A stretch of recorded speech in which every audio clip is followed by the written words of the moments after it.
You may not know who the Krassensteins are. There are a lot of pro-Trump personalities and pro-Trump supporters who absolutely know who these two guys are, because these guys are famous for responding to Donald Trump's tweets, and they're very, very anti-Trump. And admittedly, they're very annoying. They come off as grifters who don't really believe what they say. I don't believe these individuals are very principled. I think they're just trying to game the system as trolls. Twitter has permanently banned them and made some accusations against them. If you don't know who they are, don't worry. This is a video about censorship, and I firmly believe it was wrong of Twitter to ban the Krassenstein brothers, and we're going to get into that. They were accused of operating fake accounts. Twitter needs to prove it. I think these guys are annoying grifters. Whatever. They have a right to respond to the president and be annoying anti-Trump personalities. They're allowed their speech.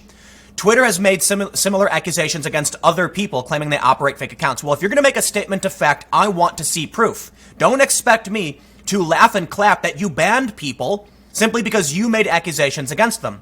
Because this will be used against conservatives. Let it be said, when conservatives get banned, the most important lesson for those on the left who cheer this is that they will come for you too.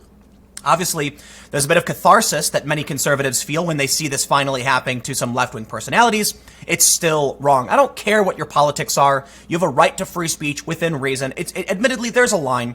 We're trying to figure out what that line is. But typically, most people who believe in free speech think it should be within the confines of the law. If you do something illegal, if there are laws, then fine.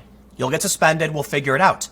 But banning the two brothers, claiming that they were, purchasing fake interactions or whatever, okay, fine, if they were doing that, but I need to see proof. They made similar claims with other people, and they haven't proven it. And this is a smear and a statement of fact, so I want to see proof. If this isn't true, and again, I have seen no proof, Krassensteins can sue Twitter for defamation. Now, before we get into all this, check out timcast.com/donate if you want to support my work. There's a monthly donation option, a cryptocurrency option, a physical address, but of course you can just share this video, click the like button, comment below. Let me know what you think about the Krassensteins getting banned. And if you're not familiar with who they are, they're left-wing anti-Trump personalities who got banned. Let me know your opinion. We'll read through these stories and I'll go through my principle and philosophy on why I think it was wrong. But the interaction really does help the channel. So let's hop over to the Daily Beast story. They say Ed and Brian Krassenstein are banned for life after operating multiple fake accounts and purchasing account interactions, a Twitter spokesman said. But again, I want to see proof because they've made accusations against conservatives for similar things. The story reads from the Daily Beast. Twitter has permanently banned prominent anti-Trump brothers Brian and Ed Krassenstein, alleging that two of the biggest stars of resistance Twitter had broken the site's rules about operating fake accounts and purchasing fake interactions with their accounts. The Twitter rules apply to everyone, a Twitter spokesperson said in a statement. Operating multiple fake accounts and purchasing account interactions are strictly prohibited. Engaging in these behaviors will result in a permanent suspension from the service. Let's take a look at this. Did they say the Krassensteins did this? It doesn't look like it. It doesn't look like they actually are accusing them. It looks like Twitter is using weasel words. Look at this. Twitter's rules apply to everyone operating multiple fake accounts and purchasing. That's a statement of fact about the Twitter rules. They didn't say what the Krassensteins did, at least in this quote, did they? This is why I don't trust Twitter, okay? There are people, I think, who are absolutely abhorrent in their opinions, but they have a right to speak, and that's the point. I don't care if you're pro or anti-Trump, okay? Free speech is for everybody. And if you don't respect the free speech of those you disagree with, you don't respect free speech. The suspensions are a major loss for the Krassensteins, who had used their massive Twitter followers and ability to quickly respond to tweets from Donald Trump to make themselves internet celebrities. Ed Krassenstein had roughly 925,000 followers before he was banned, while Brian had more than 697,000. The brothers appeared to be unusually good at getting attention on Twitter. While the Twitter statement doesn't explain what the Krassensteins allegedly did to illicitly promote their accounts, fake interactions could engage buying bots to retweet their posts or fake followers. But again, Twitter didn't say the Krassensteins did X, that's why they were banned. They said the rules apply to everybody. Doing X will get you banned. Yeah, great. So imagine this. If someone asked me, why did you remove someone from your group on Minds? And I responded with, selling overpriced pizza with pineapples on it will get you banned from my group. I never said that person did that. In my opinion, Twitter is using assumptive language to try and make people believe that's what the Krassensteins did. Maybe they did. I don't know. The point is, I don't care what reason they were banned for. For one, I haven't seen them do anything. They've apparently have broken the rules. A lot of people have reported them. I've seen them, get reported for breaking the rules. Fine.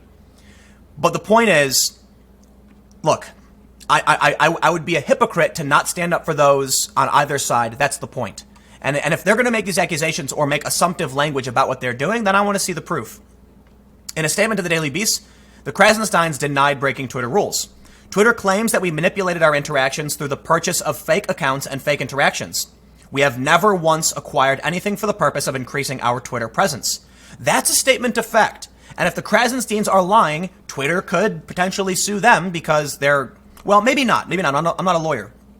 They say, none of those accounts were ever used for, they say they only operated secondary accounts on Twitter to monitor threats as well as accounts for their businesses. None of those accounts were ever used for manipulative purposes, as Twitter claims. As heroes of the anti-Trump resistance, the Krassensteins won admiration from liberals and anger from conservatives for their willingness to tweak Trump and his supporters online. The Krassenstein brothers even turned their online fandom into a book featuring a shirtless, muscular special counsel Robert Mueller pursuing Trump. They say before turning to politics in 2017, the brothers saw their homes raided by federal agents investigating an alleged investment scheme. The Krassensteins were not charged. So we have this story from Fox News, which talks about it, but does bring up some issues from some responses from people on Twitter. We can see Ashley Feinberg saying, "Praying for my Krassen boys, God bless." The Daily Wire's response, "GG, good game." Seth Mandel says the Griftance loses its mascots. They did, but I don't see why people are cheering for this. People are laughing. And here's the thing, I get it. Like I mentioned, there's a catharsis for conservatives. For one, you're finally seeing, anti-Trump people get banned. There's a lot of people who claim that these guys did break the rules and were reported. I've seen people report them and show that they were reported. And there are a lot of people who point out that typically those on the left, like the Krassensteins, cheer for the censorship of those on the right. So it is a bit of you reap what you sow. I still don't care, right? I'll be the first to point out the I usually quote Glenn Greenwald on this one. I think it was Glenn Greenwald. That if there's any group of people that are incapable of learning more than all others, it's liberals calling for censorship. Because when you do, it backfires on you horribly. This is presumably one of the situations. I have not been a big follower of what the Krassensteins do, but I do know that they've posted ridiculous stories. I think grifter is a fair, point to make. I don't like calling people grifters because you're assuming, things about them. But I have seen them post stories where I'm like, well, you've definitely decontextualized and falsely framed that story.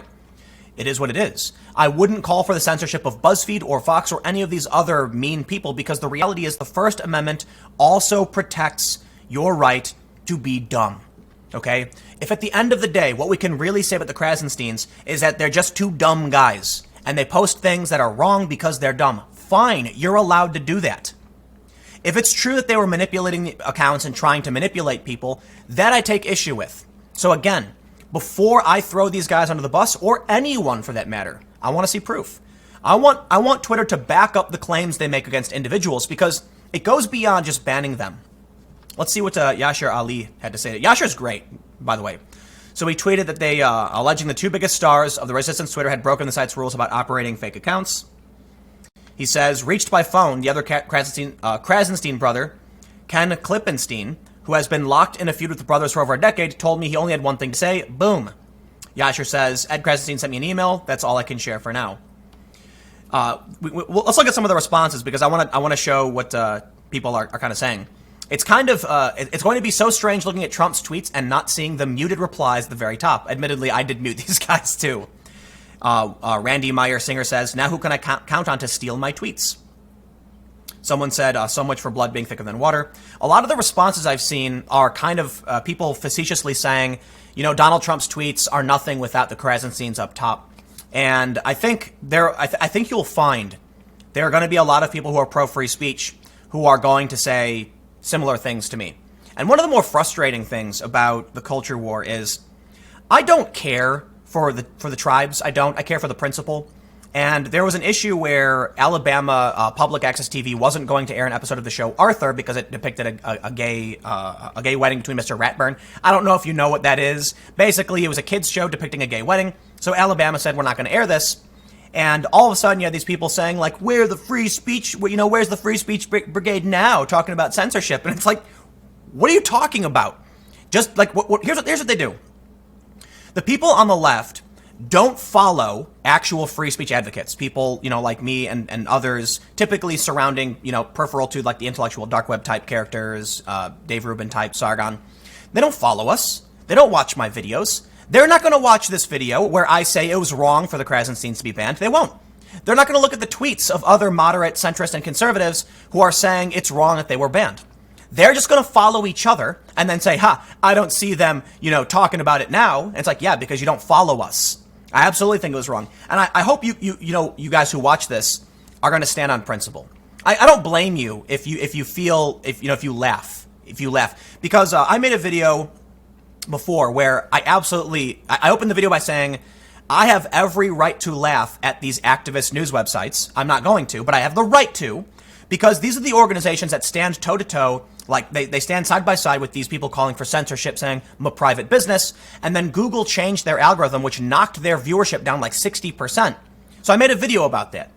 And I said, I do have the right to laugh. I'm not going to, though, but I get it. I understand if you do laugh. Because at a certain point, you see these people on the left reaping what they sow, and it's an I told you so moment. But I won't do that. You know what I'll say? I will reach out my hand for, and say, welcome to the fight. Let me tell you a quick story. During Occupy Wall Street, there was a dude who came down very early on. He was a big black dude. And he was yelling at other black people saying, why are you standing with these people? They never stood for you. They don't believe in, they don't understand your fight, your struggle. Don't stand with them. And this other dude, I can't remember, I think it was from a group he called Occupy the Hood. And he was like, no. This guy came up, he was another black guy, and he said, listen, man, these people, these young white folk who are coming down to Occupy Wall Street, you're right, they never understood our fight, but now they're here, now they get it. So I reach out my hand and I say, welcome to the fight, brother. And that meant something to me. I'm like, that's principle. You're never going to win by laughing and being tribal and saying, the Krassensteins got banned. Like, again, I get it, when they get banned, but think about actually winning the fight against censorship. It's going to require a coalition.